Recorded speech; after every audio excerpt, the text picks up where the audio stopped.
So you got to pivot. Your business needs to pivot. Always, if you're constant, if you're stationary, things are not going to happen for you. You got to live with the time, right? So you're right, Beau. That's my main thinking for about year and a half. So I would encourage people, if you're starting out, do something, but don't go and bet the farm. Just because there's a huge opportunity doesn't mean you should just take everything and throw it at whatever seems shiny at the moment. So I always think of like my dollar bills as employees. Like I want all my dollar bills out there working for me. And I think people need to wake up and say, okay, like with inflation, with everything going on, like interest rates being high, like what do we do with our money? How do we make our money work for us? How do we actually get to the point where we have a lot of money?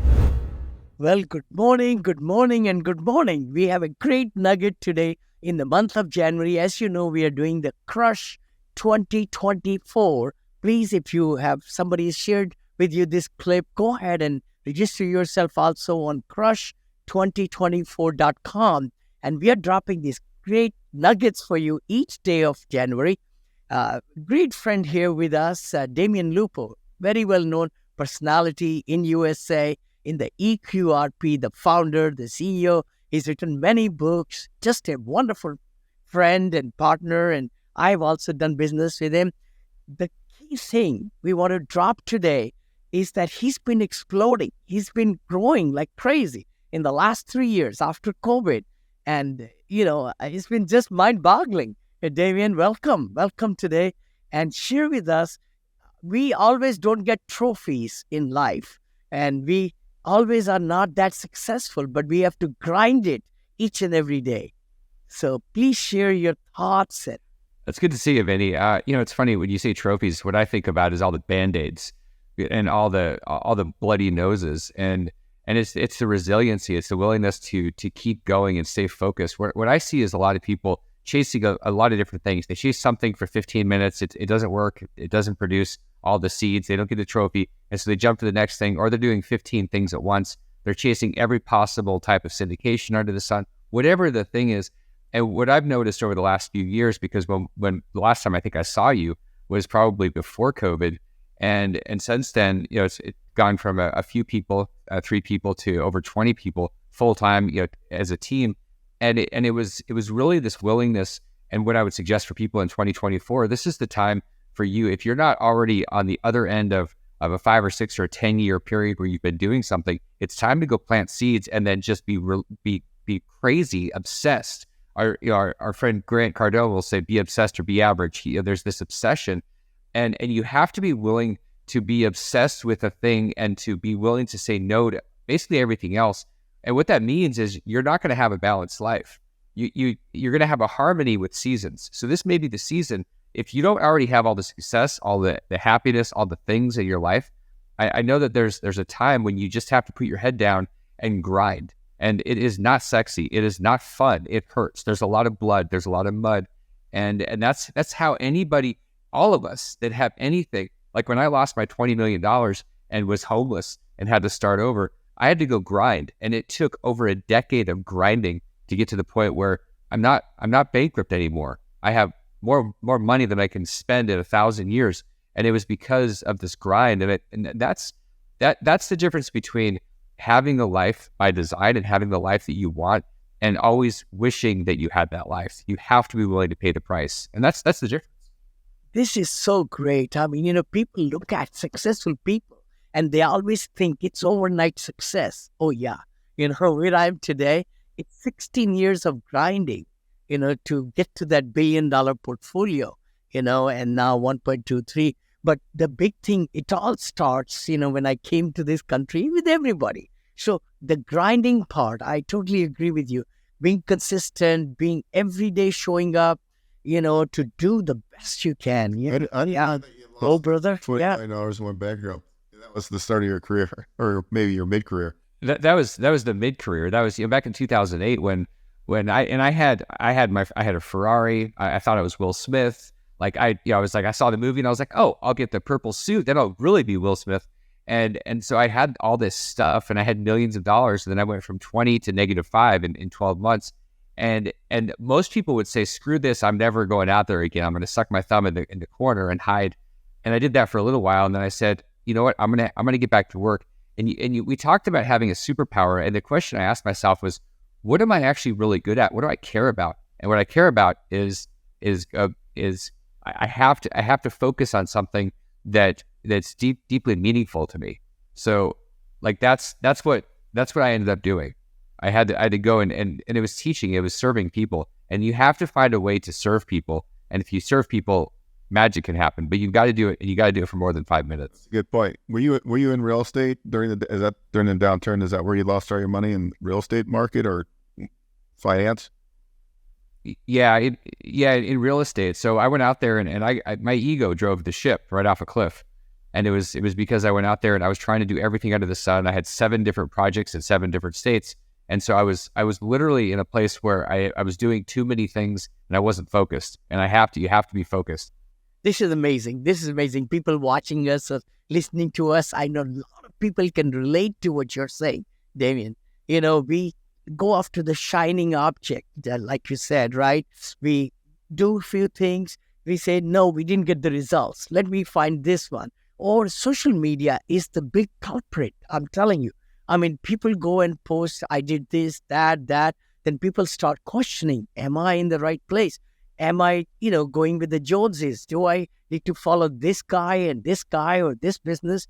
That is so true what you're talking about. And I think this could be epic for a lot of people listening to just stay in your lane.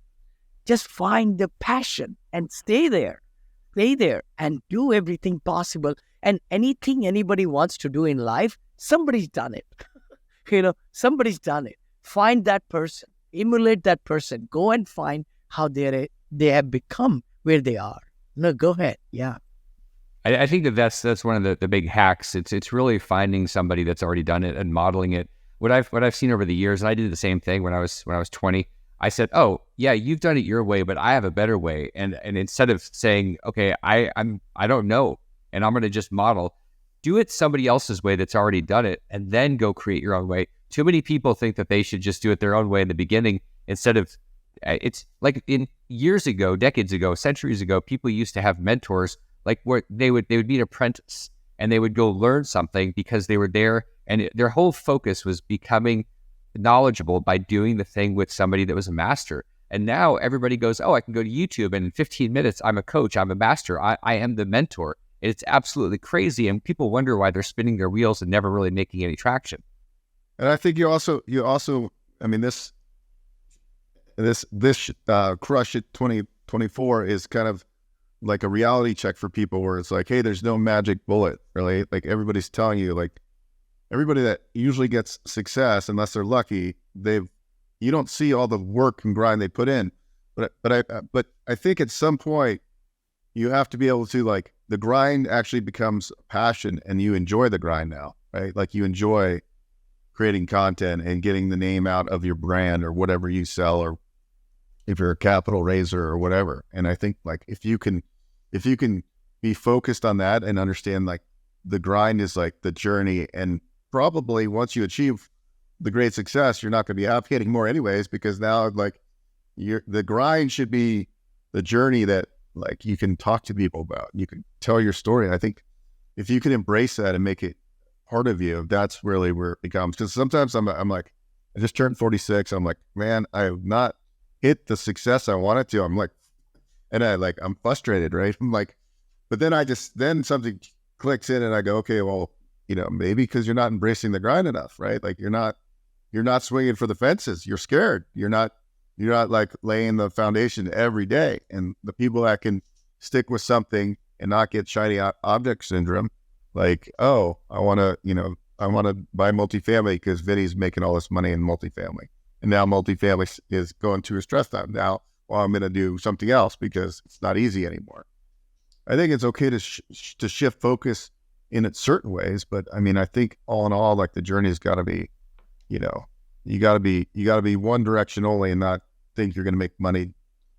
And your vision changes every day because you think the grass is always greener. I was going to say that the idea that I think maybe it's David Goggins that said this, the embracing the suck. It's one of those guys, one of those SEALs. If you I think the thing that we get wound up about, we think, oh, this hard thing that I have to do, I'm going to have to do this the rest of my life. And Steve Jobs made a comment. He said, look, if there's ever too many days in a row where I'm doing something that just sucks the energy, sucks my soul, then I find something else to do. People give up too early. They go, oh, this isn't fun. And as much as we would love to do what makes us feel good and we feel like is our purpose, there are things that we have to do in this process of having our success and finding the meaning of our life. We have to do things that are maybe not fun, maybe they're painful, and so you have to really be mindful of that. And instead of saying, well, it's not fun. Well, you know what? Some things aren't fun. I did a lot of things that weren't fun for a number of years, not for days or weeks, but for years, because I have a philosophy, and my philosophy is that I'm going to do the things now. Things I'm going to do now, I'm making choices so that I can make any choice the rest of my life. The choices I'm making now in the last 5, 6, 7 years were hard. They were painful. They weren't the things that I wanted to do. They weren't the fun things. But what I did is I paid a price then so I could pay any price for the future. And that's the difference that most people, they don't pay the price. They wake up at 60, 70 years old and they go, dang, I don't have my life. You know what? You didn't pay the price. So if you're 30, 40, 50 years old, pay the price now so you can pay any price in the future. It's going to be hard. I think most people have gotten too soft. They think, oh, look, like you said earlier, you guys, this overnight success. It's not overnight success. It was years and decades in the making. And you've got to be willing to spend that, or you don't have anything to bitch about. You literally you're whining to people that don't care, because we all went out there and spent those years and decades building what we had to build. So true. Zig Ziglar talks about, right, success, paying the price for success. And I don't know which book I read, successful people like to do the things and the activities that unsuccessful people hate to do.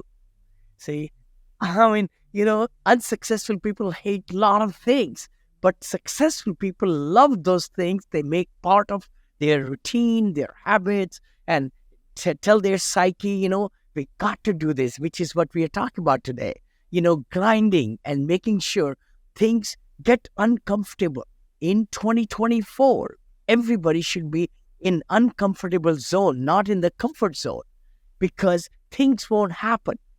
I mean, if last 5 years are going to be the same things we've been doing all these times and expect different results in 2024, that's not going to happen at all.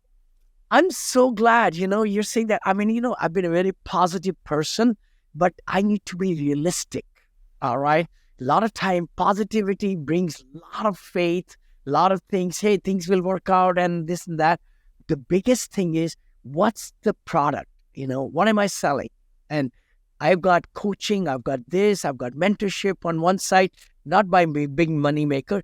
The big thing is my syndications, my funds, and the developments I'm doing, and the, senior assisted livings, like you said, Beau, and hospitality, my new arena. And then the biggest thing is this fund, $75 million fund, is going to just blow the doors off to come to the rescue. These distressed assets, they are built in last 4 or 5 years, the cream of the cream.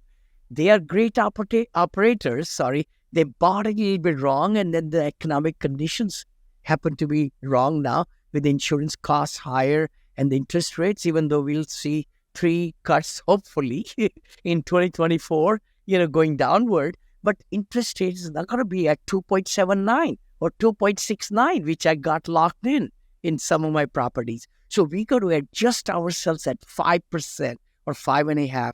But that's where, I'm really excited about getting out in the social more. 3 books that I wrote, I want to get it out to millions of people free. I don't want to make a penny. But the key thing is, if I can do those things and be better in social media and give myself freely to a lot of people and do my core business, which is funds and syndication, where I love, where I get, most. So what you're saying is you're going to focus on raising capital for your new distressed fund, income fund, that's going to help struggling multifamily owners basically not lose money and get foreclosed on, which is happening right now. So totally. Save their day. So that's your focus. Yes, sir. Yeah, that will be the focus. It's only for about 1.5 years, by the way. So you got to pivot. Your business needs to pivot. always, if you're constant, if you're stationary, things are not going to happen for you. You got to live with the time, right? So you're right, Bo. That's my main thinking for about year and a half. This is the first fund. And if I deploy that with 11 or 12 assets, I'll do my next $100 million fund, right? Okay, very good, very good. Damion, because you get to see where, with your business, you get to see where investors are moving their money. What have you, I'm curious before we dive into the, like, what you're going to work on, but where do you see, like, what's the difference now? There's like a lot more caution. Where are you seeing people deploy capital? Well, what Vinney's talking about is exactly what people should be doing. They should be thinking about this opportunity. Back in 2008, when things crashed, I was too busy nursing my wounds, and so I missed that entire opportunity. And knowing that things cycle, they always cycle, and so there is an opportunity. And Vinney's right; it's probably a year and a half where we're going to have this window, and so pivoting is critical. Whatever you thought was true, if you go, well, it was this way 3 years ago, and so I'm going to keep focused that way, that's a mistake, because things have changed. And we're actually seeing a lot of people do what I did in 2009 and 10. They're in the corner, sucking their thumb, dealing with all of the bad. And that's fine. Sometimes you have to deal with it, but you can't spend all your time doing that. You've got to have a defense and an offense. A lot of people are playing defense because they've gotten crushed, or they're afraid of but you also have to have an offensive plan. You can't just be a prepper and hiding in the mountains. My dad did that his whole life, and then he died, and he missed out on all the offensive, all the possibility, all the hope and the good stuff. And so I think that for a lot of people, what they're focusing on is trying to not lose any more money, but they're missing out on the opportunity. Where people make money is what Vinney's been talking about. It's these moments where there's changes, where you have the Fed raising rates 10 or 11 times in a year and a half. When those type of things happen, and that's never happened before, but when these massive changes happen, then there's huge opportunity, but you don't have a long time. And so you literally probably have 18 months to take advantage of it. And kind of circling back on the grind conversation that we're having, but I also think it needs to be educated grind, right? Like, for example, you deal with self-directed vehicles for your business, and a lot of people might have a retirement account, and it's sitting there in their previous employer's, Charles Schwab or whatever, and it's not doing anything for them. I think the grind needs to be focused, meaning like, where can I get the best return? A lot of people don't even know about self-directed vehicles, right? Like, so I think it can't be a blind grind. I think it needs to, like, really need to go learn something and figure out where that money will, how you can make your money work for you. Because you might have 500 grand sitting in an account that's making negative interest and no returns. And then you could figure out, hey, I could leverage and I could buy real estate with this, which is like that 200 or 500,000 could be a down payment on a $5 million apartment complex, and that's going to appreciate X amount over the next years. I think people don't think like that. So I always think of like my dollar bills as employees. Like, I want all my dollar bills out there working for me. And I think like we've had you on the show before where we talked about self-directed vehicles, which is like, it blows my mind that like people don't like know anything about it. And my brother's in the financial service industry, and like that whole space, like they they get their money by not telling people self-direct their funds, which is kind of funny. And I think people need to wake up and say, okay, like with inflation, with everything going on, like interest rates being high, like what do we do with our money? How do we make our money work for us? How do we actually get to the point where we have a lot of money? Like, you now have money again, right? And so I'm curious to see, because you're around it all day, what kind of diversification do you do with your money? Well, so it's what's funny is that I'm still really narrowly focused, and when you in the beginning, when you have maybe you have 1,000 or 10,000 or 100,000, you have to be pretty narrowly focused. The idea when you start creating more and more wealth, then you diversify. You don't diversify in the beginning. You put a dollar into each of the 5 things. It's not going to get you anywhere. So to your point, Beau, you've got to be really focused on your education first. You've got to like learning from people like Vinney that are out there that have done it, and then you go do the thing. What's probably the most dangerous right now is for somebody to say, you know what, I don't like the stock market, so I'm going to take my $500,000 in my IRA or 401k, and I'm just going to throw it at something. Well, you're probably going to have a whole lot of experience and a whole lot less money at the end of the thing. So I would encourage people, if you're starting out, do something, but don't go and bet the farm just because there's a huge opportunity. doesn't mean you should just take everything and throw it at whatever seems shiny at the moment. So I think it's important to take action, but not to be crazy. This is where the mentor helps, somebody that's been through this stuff like we have, that's been through multiple cycles, and they're going to tell you, yeah, get in the game, but don't risk everything that you have on the game that you don't understand yet. And that's what a lot of people are doing right now. They're so anxious that they go out there and they just they shoot everything. And I'm like, you literally just blew your wad all over the wall, and it's a mess. So that's what I'm seeing a lot of people do, and I think people need to take a breath and make sure you have a good mentor. That's interesting, because Thank you. I look at a lot of different investments, and for some reason I met this gentleman and at a conference, and he does merchant cash advances. And I was like, wow, this is a pretty cool business. It's like you lend out, $10,000, and then over the next 6 to 9 months, you get paid back weekly to these merchants, these contractors. Like, they need money and they can't get bank financing. There's like 11% default rate. But if I put, a couple $100 in each of these, it's a syndication that I'm invested in. And I've only started really small, but your blended returns are like 30% if you do it right. And you could spread it across, because they borrow $10,000, they pay you back the factor rate of like 1.45.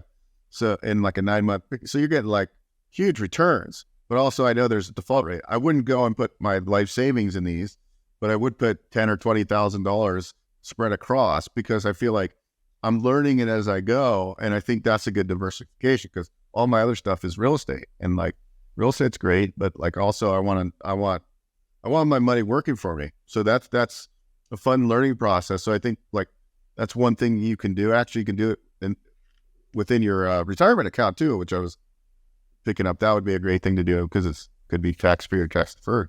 No, I was going to say, again, to this, the nugget I hope everybody gets out is grinding.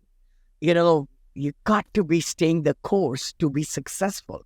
You can't just chase all these different avenues, but get better at it and then enjoy the process. I think that's the big thing. Yeah, there's something about grinding that I think people really need to understand. So if this idea that we've heard since we were kids, work hard, do these things, and the reality is that the people that work the hardest are probably the ones that are digging ditches. And it doesn't mean that they're going to be wealthy. So it's not just about working hard, it's about grinding at that thing and being on the right track. So how do you know if you're on the right track? It comes, people have complained and they bitched and moaned about how mentors are so expensive. And I'm like, look, you know how expensive it is to not have the right plan, to not have the right guidance, to do the wrong thing for 10 or 20 years? That's expensive. Spending $5 or 10 or 30 or 50 or $100,000 on a mentor can save you a decade. How much is your decade worth? I mean, it's priceless, because you can't get that time back. And so the only reason that somebody wouldn't invest the money in the help is because they're not committed to the work.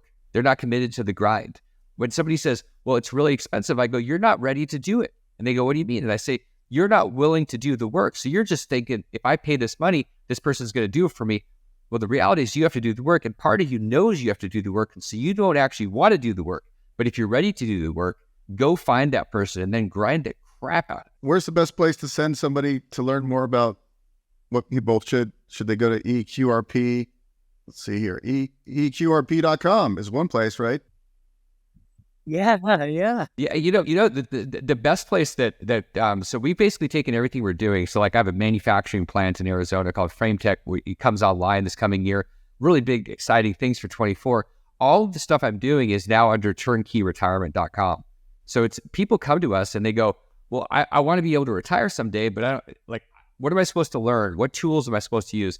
We thought, what does that really mean? It means people are looking for a turnkey solution. They want to know who to listen to. They want to know what tools to use, what to invest in. And really, it was a way for people to start understanding the whole picture and finding people. So we can say, you know what, go listen to Vinney. Go study these people. Go like assisted care facilities. That's probably a really good asset to consider right now. So it's a place, turnkey retirement. What do people want? They want turnkey retirement. So that's the place where you can find out more is turnkeyretirement.com. I love it. Guys, please go to turnkeyretirements.com, right? Turnkeyretirements.com.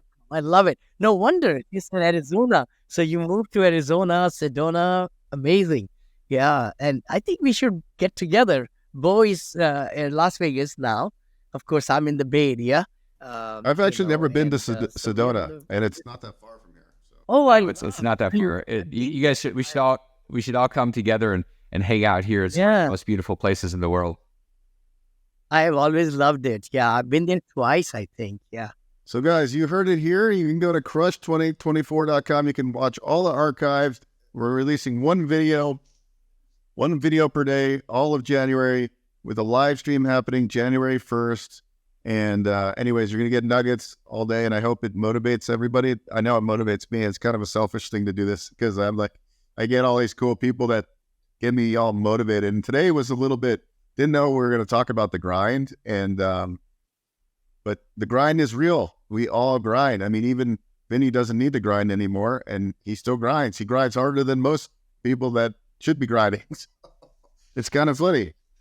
I love to get up 5:30, 5 o'clock, 4:30 at the young age of 17 or 71. I just turned 71, but I'm so passionate about next 10 years, next 20 years, because we can move. We can really do so much for senior tsunami, which I talk about. You just mentioned, Damion. I just wrote a book also, Senior Living Investing Made Easy, on Amazon. Of course, Positivity Brings Profitability. My other book, I revised it, and Syndication Made Easy. Thank you so much for coming on the show. It's been such a pleasure, Damion, and we'll get together, and God Thank you, guys. God bless you. All right. Thank you very much, you guys. Appreciate it.